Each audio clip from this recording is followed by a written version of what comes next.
Chatters. I'm Nat. And I'm Kat, and welcome to the Crime Chat. I'm your forensic femme fatale. Natalie is your true crime addict connoisseur. We're just two normal girls who are obsessed with dark crimes, evil minds, and occasionally the unknown. Here's your disclaimer, chatters. The following crime chat contains adult content and likely descriptions of violent scenarios. Today, we're talking movie versus reality, so Yes. I'm going to guess, some violence. Your listener discretion is advised. You have been warned. But before we get into today's crime chat, Kat, what have you been up to? The Caribbean. Yeah. It was amazing. Just my husband and I, we went and just enjoyed it. The money we would have spent in excursions, we spent in the casino. Nice. We didn't win anything. Okay. Well, we were both kind of like up, and then you have your limit, right? This is how much we're gonna spend. We had some onboard credit that we were kind of using as play money, kind of thing. The last night, we get back after dinner, get into our room, and the stewardess like made the bed or like turned the bed down for nighttime, that kind of thing. And there was these two little papers on the bed that said Princess Casino. One was to him and one was to me. And so I opened it up. Mine says, congratulations, you've won $400 in casino credits for your next cruise. And we're like, Chris's, you've won $100 and a free cruise. Are you kidding me? No. Do they randomly do this with people? Like they just pick? No, we've just spent that much money in the casino that they've rewarded us. God. We essentially they gave us our money back plus a cruise, basically. That's really smart of them, knowing because they see that you're spending money on the boat, not on the excursions, and they're like, we want these people back. Yeah, and we've gotten free. It's called free play, so we've gotten free play before, and that's just like free money essentially. But if you look at it the other way, we've already kind of paid for it, so so we're just kind of. We're investing in the casino, and we play roulette. Right. Chris got me on roulette. There's no stopping this train now. We're watching that ball roll around. And let me tell you what I was done. I was out of money. I was watching Chris finish up the rest of the chips that he had. And he was on his last, I don't know, $25 or something. And it's not a regular roulette table. I mean, it is, but it's got the 000. There's an additional, it's the Princess logo. And you can do all three, so it's the greens, not the red and the black, but like you have 000, and Princess that if it lands on a green. So we always do every single play. We do the 3, and it pays out 12-1. And he had a $25 chip left, and it was last call as it's going around, and I just had this feeling. I was like, Princess, do Princess, do Princess, do Princess. What does that fucker land on? Princess. What'd you win? Nothing, because he didn't put it on there. Are you kidding me? No, what? See, a $25 chip that pays out 12-1. Multiply 12 by 25. That's what we would have won. See, the ship knew what he did, and that's why he got $100. Well, he got the 400. So the thing with the future cruise is you have to book it within 45 days of returning, and you have to take it by the end of the year. So we'll be going on another cruise by the end of the year. Yay. That's awesome. But anyway, that was the excitement. We went to Bahamas. We went to San Juan, Puerto Rico, Amber Cove, Dominican Republic, and Grand Turks and Caicos. So, yeah. Very nice. We're halfway through the class I'm in already, halfway through. And it's my first draft of a short story. Not a finished product because it's in the first draft, so there's going to be like revisions and stuff made to it. So it's in a first person point of view, and it is a guy who's absolutely obsessed with his lover to the point of where she manipulates him to change who he is. So leading into it, it gives you the sense that he's killed somebody for her. But when it kind of comes down to it, is he's killed himself inside and changed himself for her. Oh my God, that's so deep. Okay, send it to me. I need to read it. I sent it to I sent it to my instructor, and we did peer reviews and stuff for the opening scene for it. And my instructor goes, Okay, so his name is Drake. She's like, Drake is creepy. It's a very good story. She's like, I don't normally read like thrillers or psychological, but I do obviously because I have students that write that. And that guy's creepy. And I was like, good. It gave the exact sense that I wanted to Okay, give. don't give anything away because I need to read this now. Oh, I think you're gonna love it. It has Okay, to be it awesome. has to be between 2,000 and 2,500 words. So it's like 8 pages right now. Okay. Yeah. Anyway, I'll send it to you. That is my amazing excitement. How about you? So I didn't do much. We did just celebrate the 4th of Yay! July. Happy birthday, And America. happy birthday, America. And my we've been getting like these nightly hurricane, like small little Yeah. tropical Yeah. depressions.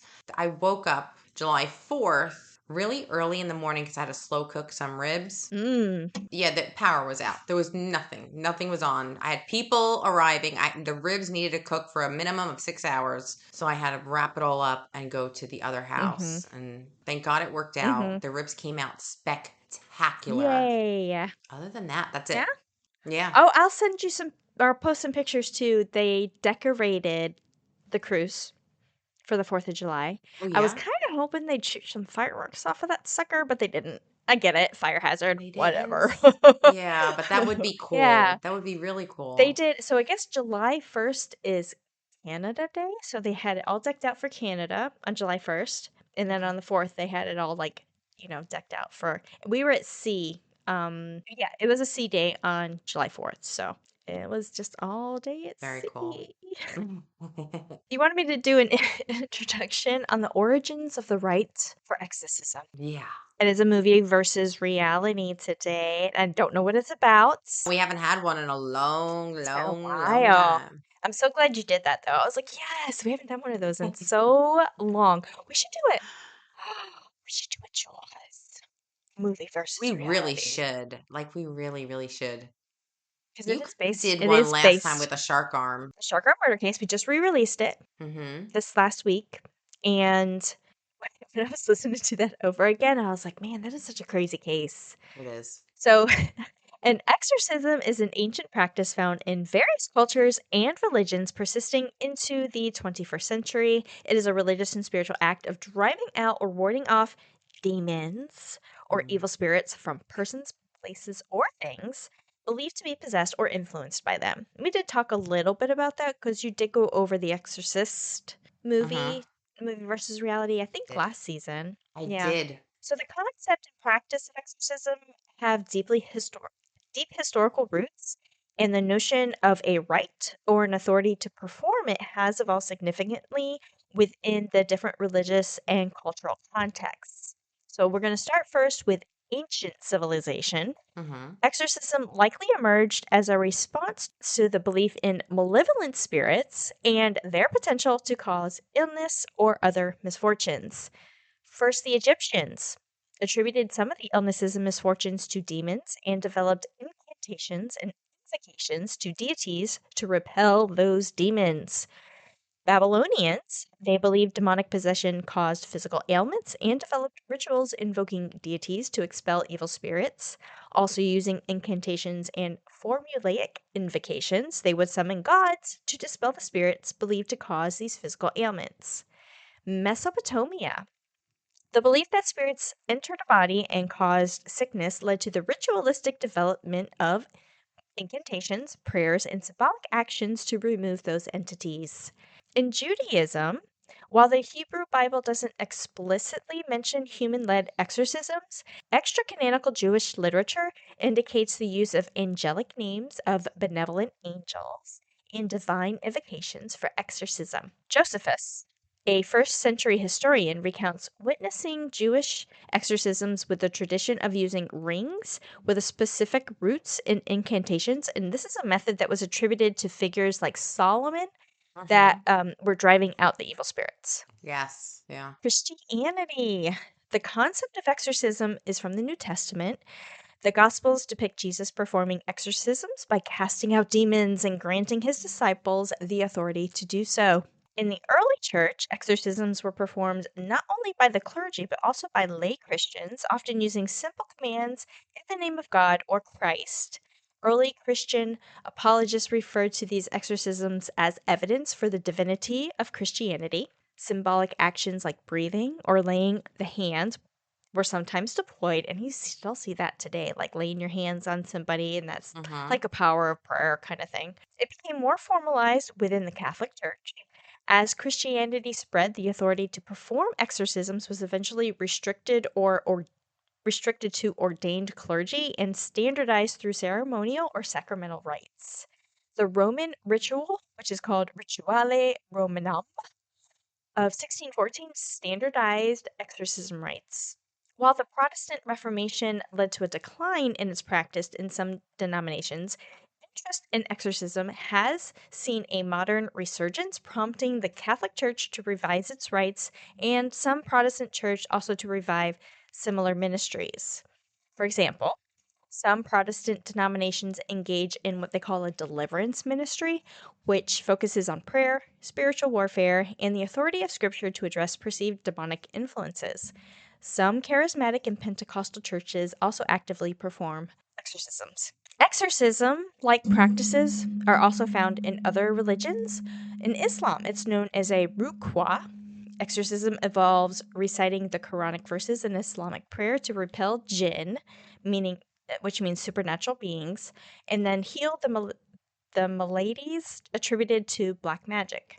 In Hinduism, exorcisms use mantras or sacred sounds and yantras, sacred diagrams, to invoke divine protection. Buddhism practices like Pariyata, specific verses from the Pali Canon, are used to ward off misfortune or danger and can be considered for exorcism purposes. And then Taoism, exorcisms conducted by the Fashi, which is a ritualistic specialist or priest, and they involve rituals, chants, gestures, and prayers to expel spirits, with variations depending on the different sect or region underneath the Mm-hmm. Taoism. Now, for evolution in modern practice, the understanding and practice of exorcism can vary significantly across cultures and regions. Some scholars view exorcism as a response to cultural beliefs in spiritual possession. The Enlightenment that led to skepticism about demonic possession and a decline in exorcisms. The latter half of the 20th century then saw a resurgence in exorcisms, partly due to media influence and movements like the charismatic movement within Christianity. The Catholic Church still performs exorcisms, but with caution and requires a medical and or psychiatric evaluation before proceeding. The Mm-hmm. Vatican revised its rite in 1999, emphasizing the discernment and collaboration with professionals. Mm. Now, the scientific and medical communities typically view demonic possession as a manifestation of mental or physical illness and Mm-hmm. explain that the perceived effects of exorcism is a psychological phenomena like the placebo effect. Yeah. Contemporary exorcists are trained to differentiate between genuine demonic possession and mental illness, according to the Universal Life Church. Mm. Overall, exorcism has an ancient roots and has evolved differently across cultures and regions, but it fundamentally reflects a belief that the power of spiritual entities and the possibility of their removal through various rituals and practices. The right to perform exorcism is not a universally acknowledged legal right, but Mm-hmm. rather a religiously based authority, primarily within the Catholic Church and other specific religious traditions. The exercise of this authority is governed by strict protocols, emphasizes discernment and professional consultation, and prioritizes the well being of the individual seeking assistance. Mm-hmm. I hope that is what you were looking for your intro. That's exactly what I needed for my intro. Perfect. Yes. Perfect. Okay, so Kat, we're going to be doing Oh, something a little bit different. We're stepping into a story that has been told in hmm, two different ways, okay. on screen and in real life. You may have seen the 2005 horror film, The Exorcism of Emily I Rose. know it, but I have Have not you ever seen seen that? it. Kat, you need to go see it. That is your homework. Okay. After tonight, you're going to want to It's, see it. yeah, You're yeah, going to want to see it. I do. So it tells the story of a college student, Emily, who Hmm. dies during an exorcism. I mean, there's a lot more between there, but that's Hmm. basically, what it goes over. But the question still remains, and it kind of hangs in the air in the movie. Was it a psychosis or was it a possession? Like, we don't have the answer to that. Mm-hmm. What many don't realize is that Emily Rose was inspired by a real girl. Mm-hmm. Her name was Annalise Michel, and her real story is darker, messier, and more disturbing than the movie. Aren't they all? Anna Elizabeth Michel was born September 21st, 1952, in a small Bavarian village. She was known simply as Annalise, a girl from a devout Catholic home, with 4 sisters, Martha, Gertrude, Roswitha, and Barbara. Her mother, Anna, carried deep shame after having given birth to her first child out of wedlock. And because of this guilt, she became very religious. And she expected her family to also be very religious as well. So they were at the church constantly. Annalise was quiet and thoughtful, intensely religious due to her mom's. Due to her mom. Did her mom's. She prayed daily, sometimes all night. She slept on stone floors. She would fast, and she did all of this in the name of suffering because she felt that suffering was sacred. When she turned 16, everything changed. So it started with a sudden blackout while she was at school. She passed out. The parents also took her to a doctor to figure out why that happened. She was diagnosed with temporal lobe epilepsy. Before we go any further, let's understand what Annalise might have been suffering from outside of the lens of possession. So, epilepsy, especially temporal lobe epilepsy, can cause seizures. It can affect memory, emotion, and perception. Some patients report seeing visions, hearing voices, or feeling detached from reality. It can mimic spiritual experiences, flashing lights, emotion, like intense emotions, or vivid hallucinations. What? I just described something in my short story I'm gonna send you. Or that. Oh, really? That's very similar. So doctors prescribed Dilantin and Torectal, standard anti-seizure meds, but Annalise didn't get any better. She actually got worse. She began experiencing auditory hallucinations, whispers, threats, and screams that only she can hear. She saw devilish faces, and still, doctors insisted it was all in her mind. That's was just scary. I know. Oh, jeez. It's almost like I mean, because you know how terrifying sleep paralysis is. That's what I'm picturing. Like when you picture that demon like over your bed, like hovering over you, or that's just what I'm picturing. It's terrifying. Crazy. It is terrifying. I feel bad for her because nobody's quite understanding what she's going through. And yes, she does. She's been diagnosed with epilepsy. That's the only thing they diagnosed her with. Like there could have been other things, and we'll get into it. But like, I don't know. So several neurologists and psychiatrists later suggested that Annalise may have been suffering from schizoaffective disorder, a rare condition where symptoms of schizophrenia and mood disorders overlap. Others believe she displayed signs of a dissociative identity disorder or psychotic depression, particularly because of her deep religious guilt and obsessive thoughts of sin. So we went through all of these diagnoses for one of your stories. That was an intro we went over. That's an interesting one. All right.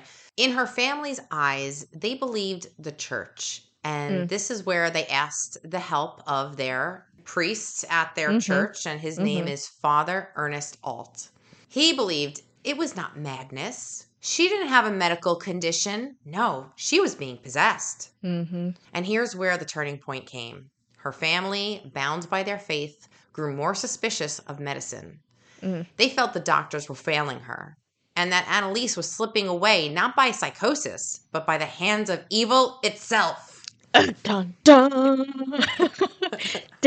Are you gonna talk about, or are you gonna get into why or how they thought that she became possessed, or like what happened? That she actually, like, if there was an incident or something where all of a sudden that she was possessed? No, there was no incident. There was no single incident of why she became possessed. It all started when she started having blackouts. Okay. Around 17 years old. She had a brief period of calm. Nothing was happening. Maybe the medicine was working. I don't know. Yeah. Actually, you know what? They didn't say if they took her off the meds. We're just going to assume they did. Okay. Because I'm thinking since the parents kind of took it into their own hands, saying that the medical field was failing her, I'm assuming when she started school, she was not on any meds. But she was definitely being treated by the father. So in 1973, Annalise enrolled into the University of Würzburg. How do you say that? Würzburg. We were just talking about dialects and pronunciation before. Right. But you know what? But this is different. You know why this is different? Because this is an actual pronunciation. This isn't a dialect change. This is actually pronouncing the word correctly. Würzburg. Okay. She went there and studied education and theology. For a short time, her symptoms eased. She returned to her classes, found a small circle of friends. She even joined student groups. Some say the prayers of Father Alt had helped her reclaim a sliver of normalcy. But that didn't last, because if it did, it wouldn't be a crime chat. So it didn't last. Here we are. By the summer of 1975, she spiraled again. The voices came back. Her behavior became erratic. She refused to eat. She screamed throughout the night. Yeah. Her parents turned to the church again. In hindsight, many experts argue that religious reinforcement of her delusions may have escalated her condition. Instead of grounding her in reality, the rituals and the prayers that she was surrounded by may have validated her fears. Yeah. So. Yeah, I could see that. I mean, if you already have a psychological condition and then you're like, this is helping you, these prayers and, ritualisms, and then you're like falling into it. You're affirming her. Yeah. You're affirming the fact that she's in her head thinking she's being chased by a demon. You're affirming it. Yeah. And I mean, why wouldn't she believe you? You're an authority figure. Why wouldn't she believe Father Alt? And this type of situation is not just unique to Annalise. In the 1970s, a woman in France with epilepsy refused her medication after believing her seizures were divine visions, only to deteriorate in a similar spiral of hallucinations and self-starvation. So, Annalise's story echoes a haunting question. If she received consistent psychiatric care without interference from spiritual figures, would she have survived? I think yes. Possibly. Yeah.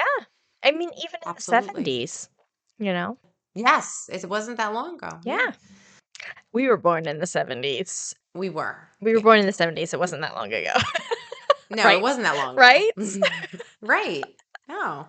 Well, back then, am I saying back then? In the 70s, science and faith apparently weren't working together. They were kind of battling for her soul, which side was right, which was, she was failed by all parties at this point. Yeah. In September 1975, Bishop Joseph Stangl approved the rite of exorcism. Father Ernst and Arnold Renz began the ritual. Over the next 10 months, they performed 67 sessions of exorcism rites. I didn't realize it was that long and that many. Yeah, we've heard of this before. This was also when we covered the story of the house that was haunted during the Poltergeist episode, movie versus reality. Right. Same thing, but that little boy was he was the first. I want to say he was like one of the first exorcisms recorded, and he went through 6 weeks of torture. Right. They called an exorcism. Right. And he ended up leaving in not good shape, not good mental health. I wonder why. Yeah. Some lasted as long as 4 hours, which is a long time. Yes, the sessions were recorded on cassette tapes, many of which still exist today. Now, I'm going to have you open up the video that I sent you. I can't wait. Now, this is her during the exorcisms. Okay. And she's speaking in different tongues. And each voice that you hear is a different entity. Okay. And as you listen to the recordings, you'll hear distinct tones, accents, emotional qualities, each supposedly represented by a different demon. First voice you're going to hear is Annalise, her normal voice, talking. Ja, ich will auch für die anderen leiden, damit die nicht in die Hölle kommen und so. Aber dass das dann so schlimm ist und so grausam und so furchtbar, nee. Das tut mir leid, das ist so leichte Sache, aber wenn es dann wirklich schlimm wird, da will man überhaupt nicht mehr, da will man kein Schlimm.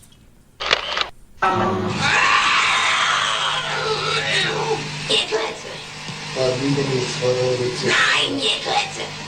Han var mere kletze. Så det han vil han i dag. Skal han i dag. Sind wir schon 3? Wie. Was ist so der Schneide?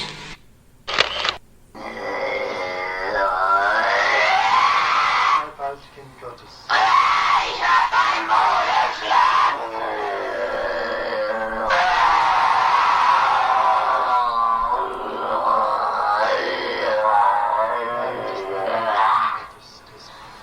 Namen des Vaters.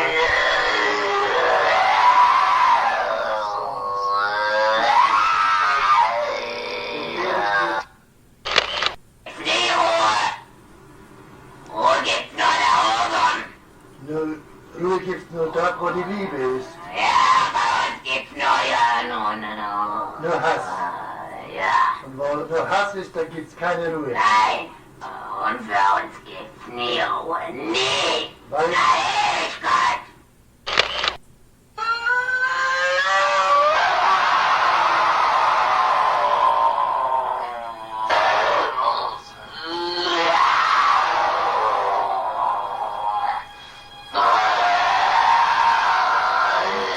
Und jetzt bin ich verdammt.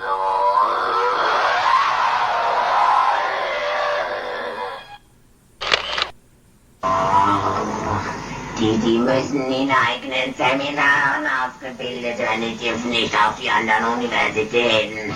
Kapiert? Klar. Ist da sonst noch etwas zu sagen?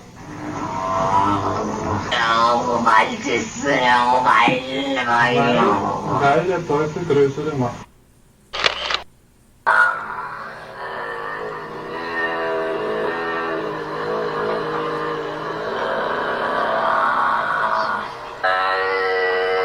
im Namen deines Sohnes, den Jungfrau, im Namen Jesu, befehle ich dir auszufahren.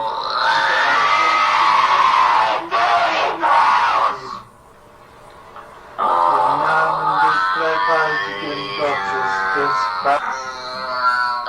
im Namen des dreifaltigen Geistes, befehle ich dir auszufahren und nicht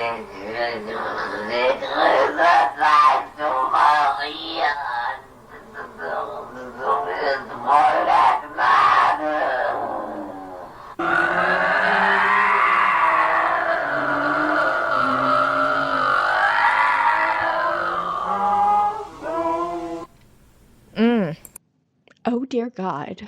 How eerie is that? Creepy as fuck. Right? Yeah, creepy. Okay, so let's break down what you just listened to. Okay.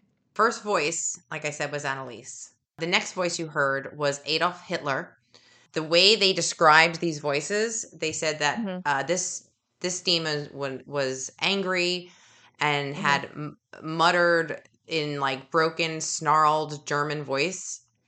Often speaked over the others or interrupted with insults.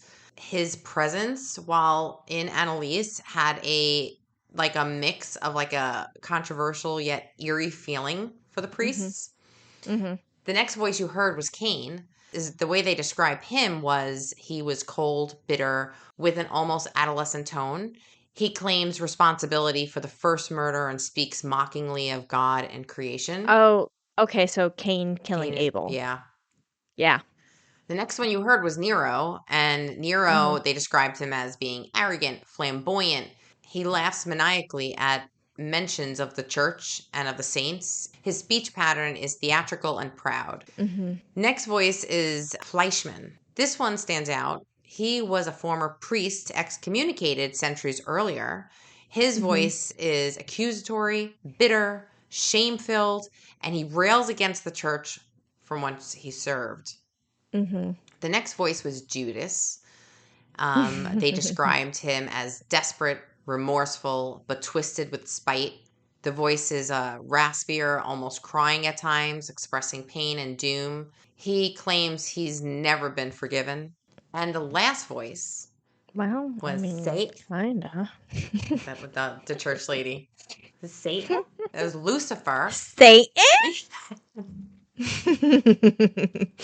Lucifer sounded harsh, arrogant, and commanding. He often refers to himself as the ruler of others and speaks in short, aggressive bursts. The tone is sharp, grating, and deliberate.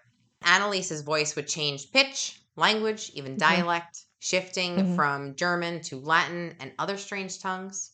She was recorded begging the priest to stop, and then moments later, inviting the demons to stay. The psychological toll is almost unbearable to hear. In one session, the priest asked the demon, "Why won't you leave her alone?" In a demonic voice, calm and sinister, replied, "Because she wants us here." After hearing the tapes, whether you believe they are demonic or cries of a woman in a deep psychiatric crisis, it's still unreal to hear. Yeah. It's disturbing to hear, actually. Very. Yeah. There are people that claim that anybody can do that with their voice, and I agree. Like, I totally agree that some people are very good at that, like changing their voice. Or if you're having a psychiatric break, like you may not know the pain or what you're damaging in your voice or your vocal cords, and it could sound really bad. So that I'm kind of like, yeah, that's not proof. To me, that even though the video is totally freaky, to me, that's not proof, you know? Right. Now, this part is a little dark. So now during the exorcisms, Annalise would kneel down and pray for hours. But, she used to do that before. But this time, instead of dropping to her knees and praying, she would slam down on her knees. She would jump and slam down on her knees over and over and over again till her bones splintered and her kneecaps shattered. But she would still barely get back up and do it again. So that reminds me of, remember I told you about the movie My Best Friend's Exorcism? Yes. Did you ever watch it? No. Okay. Is it like this? That's Is it your good? homework. Okay. I mean, it has All like, right. so it's still like a horror, but it's like a comedic horror Okay. kind of thing. All right. Yeah. All right. So That we just both have there's certain homework to things in do. there that's like reminds me of that movie. All right. So before the next episode, we both have each other's homework to do. Now, All right, we'll follow okay, up on so that. my challenge, should I choose to accept it, is to convince my husband to watch it. He doesn't like scary though, right? He will tolerate in the daytime because nighttime is completely different. Just turn all the lights on. During the exorcism, she also barked like a dog for days on end. Oh my God. She clawed at the walls. She bit her own arms, leaving horrible bite marks and just, bleeding. She tore the paint off of like the crucifixes and like she ripped the walls, like the wallpaper off the walls with her own teeth. She chewed on coal and licked her own urine off of the floor. She screamed, shrieking so loud it cracked the audio on the recording tapes. Yeah. Okay. Her voice morphed from high-pitched wails to guttural howls no human throat should make. Could it make it? Yeah. Should it? No. And through it all, she refused to eat, and basically, she was slowly dying. But she believed she was doing it for divine reasons, that her suffering would buy her freedom from the damned. On July 1st, 1976, Elise Michelle died in her childhood home. She was 23 years old. Oh. Her body weighed 66 pounds. Holy shit. Yeah. She was bones. She was bones. Her knees, her kneecaps were shattered. Her face sunken and pale. Her lips cracked from dehydration. She was covered in bruises and sores. Her bones were visible through translucent skin. Sure. And that's what you saw in that picture, I think. Yeah. You saw it, right? Yeah. Oh, totally sunken in face. Like, yeah.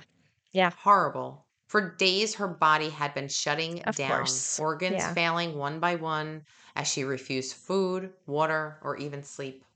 Her final words, barely audible, she said, "Beg for absolution. Pray for the others." Her death was slow, agonizing, prolonged not by nature, but by belief. The official cause was starvation and dehydration. But the true cause? That would become the question that haunted Germany. Was it demons? Or was it doctrine?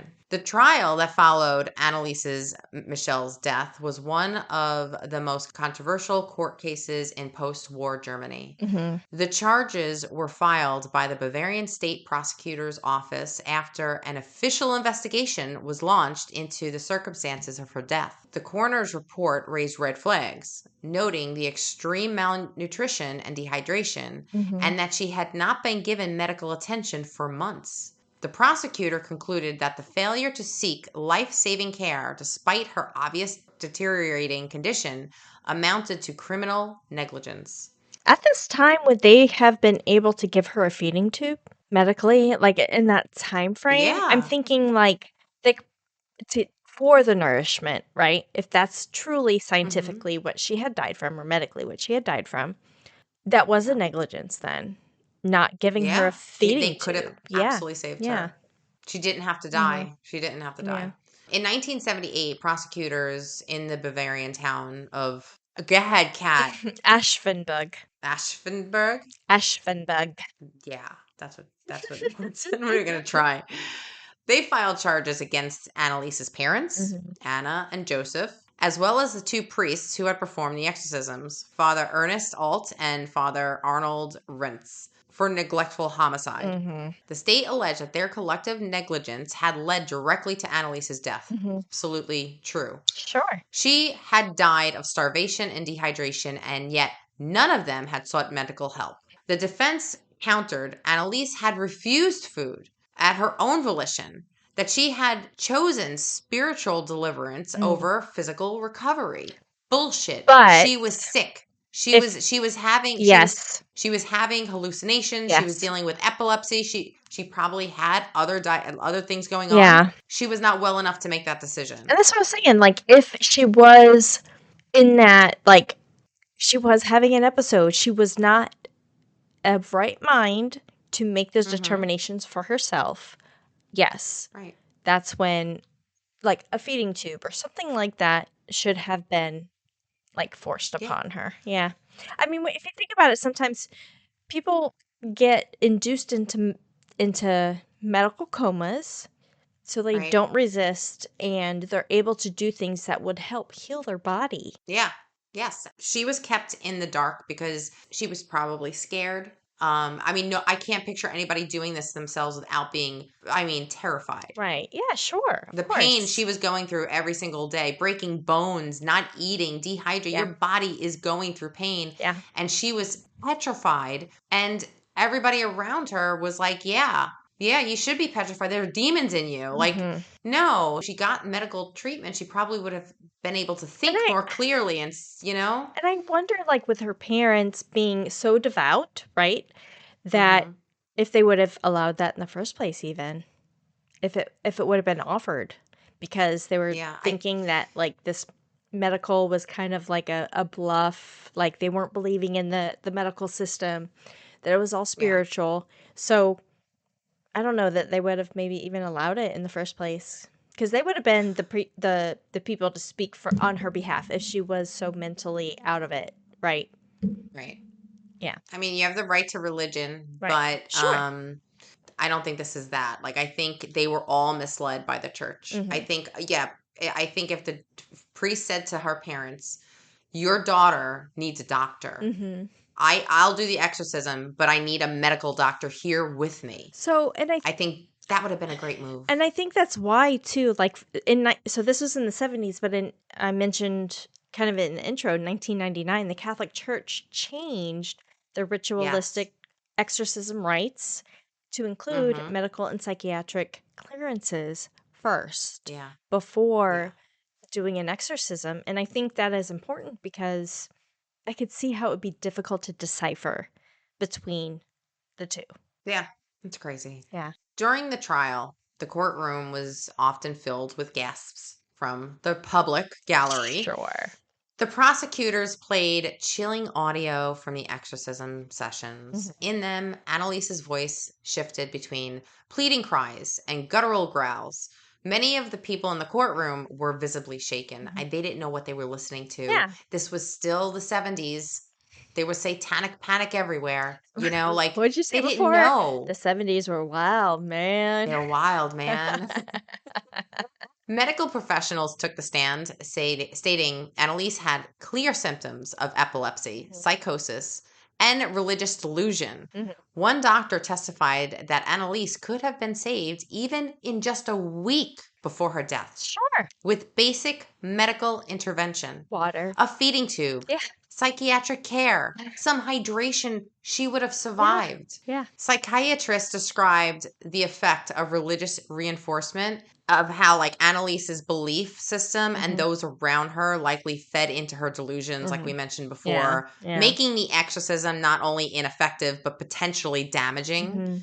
On the other side, Father Alt testified that he had no doubt she was possessed. Mhm. He claimed Annalise had once known things that she could have not known about his past, about private church matters. Yeah. The priest described her strength during the rituals, her aversion to holy water, the demonic voices they believed could not be faked. Mhm.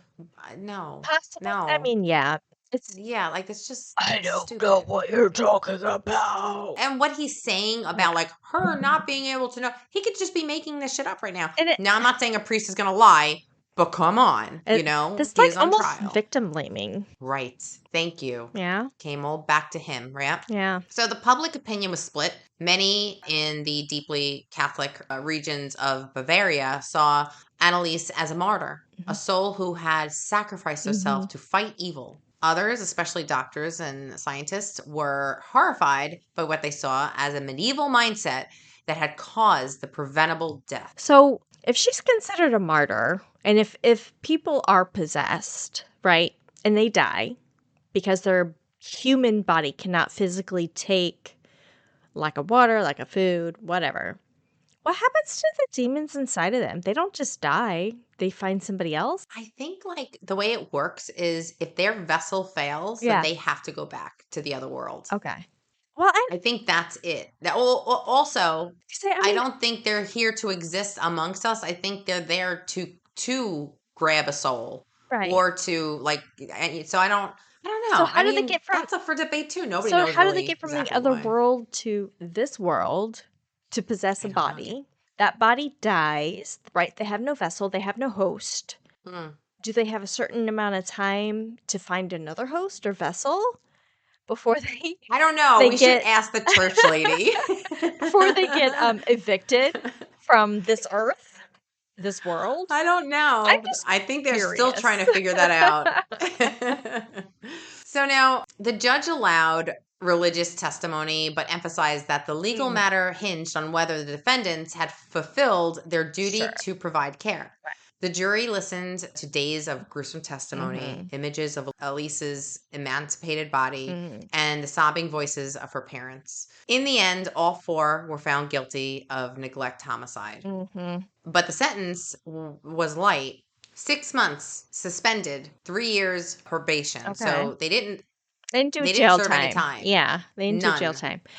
I could see it coming down as a verdict to make an example in a Yeah. way, because as of an authority, somebody in a position of some sort of decision making where another person's life is at stake, they could have potentially saved her life, and you'll never know. So that's where the negligence 100%. That's where the negligence comes into play. If they made a different choice and got medical attention, Right. she would have survived. That is 100% true. Yeah. And I think that's where the judge is like saying, yeah, you absolutely 100% led to your daughter's death. Of course. Yeah. Now, the judge, he called the Michelle family that they suffered enough and they were punished enough going through this because they truly believed that she Sure. was possessed. Yeah. So he did keep that in mind, Right. that they were, hoodwinked just like she was, I think, by the priests, Yes, you believe And what you the- believe, right? If you have Right, a full belief in this, sorry, Yeah. I just hit my mic, but like in this, like there's no, Yeah. you can't It's so see sad. any other option at the time. Right. Yeah. Mm-hmm. The judge, he also said that the priests are going to return to the ministry, though they were always marked by this trial. And the judge knew that. Yeah. Yeah. But the real verdict, the one that mattered the most, was left unanswered. Was Elise a spiritual warrior or a victim of untreated medical illness and religious extremism? I think she was a victim. Annalise Michel is buried beneath a modest tombstone with a cross in Klingenberg. Klingenberg. Klingenberg. Okay. But her grave, it doesn't rest quietly. Visitors come. They start to pray around her grave. A lot of them cry. Some of them just watch, other people praying and crying. They leave flowers, rosaries. They scribble notes asking her for miracles or even forgiveness. Her resting place has become a shrine to those who believe that she suffered not from madness, but from evil itself. Fast forward to the movie you're going to watch for homework. 2005, they came out with The Exorcism of Emily Rose, which hit theaters. Now, loosely based on Annalise's, because even though Chris is going to be scared shitless with this movie, it is a scare, bright daylight, okay? You know what? Maybe I'll watch it tonight without him. He's at work. I'm telling you, it's scary. And the actress, she's the sister from Dexter. I forgot her name, but she's an amazing. She did an amazing job. Yeah. Now, it is loosely based on it because it's not as gruesome as Annalise's story, but the actress does such a good job with the voices that she actually had to get treated because she pulled something in her vocal cords. Wow. Trying to imitate what she was doing. Yeah. Mimic the voices. Yeah. It's crazy. So the movie follows Emily Rose, a 19-year-old American college student whose exorcism becomes a courtroom thriller. There are some things that are the same, and there are some things that are different. Like when she died, Emily was younger and American. Annalise was German and 23. The trial in the movie focuses on Father Moore. That's the priest's name. And only on him and not the parents. So the parents are not brought in like that. Okay. Emily receives medical care in the movie during her final moments. Annalise refused. Sure. Okay. And the film leans into the supernatural events to the divine power of God at the end. The movie is really good. And the end, they didn't like to show her dying. It's a very beautiful scene of her, like what they did, like to kind of, I don't want to tell you it, but it's a really good movie. The actress did a bang up job. So that is my movie versus reality. Love it. That's crazy. Yeah. I will watch it. Okay, good. Put it on tonight. Yeah. All right. Love it. And I did see the other links that you provided, Annalise Michel and the shocking story behind Exorcism and the real life of Emily Rose. Yeah. And the wiki page. Yes. Oh, I see Bishop Joseph Stengel. Oh, and her grave site. Yeah. That's sweet. There's a cross. Yeah. Sad. So rest in peace, Annalise. Yeah. We pray that you are with your God. Yes, I'm sure she is. Yeah. So, well, we wouldn't dream of leaving you hanging. For more chilling details and twists on this case and many others, check out After That Crime Chat, only available exclusively on our Patreon. Yes. Don't forget to follow us on our socials, Crime Chat with Nat and Kat on Facebook, Instagram, YouTube, TikTok, X, and Rumble. See what we got going on. Want more chilling content and behind-the-scenes chaos? Become a VIP chatter to our Patreon. You'll unlock bonus episodes, bloopers, exclusive sneak peeks, and even some free merch. Yes, we've got some criminal goodies in the works, so support the show, fuel your obsession with the weird and the wicked, and join the Crime Chat Chatter crew in style. And be sure to check out our next episode. We are having another sharktastic case for Shark Week.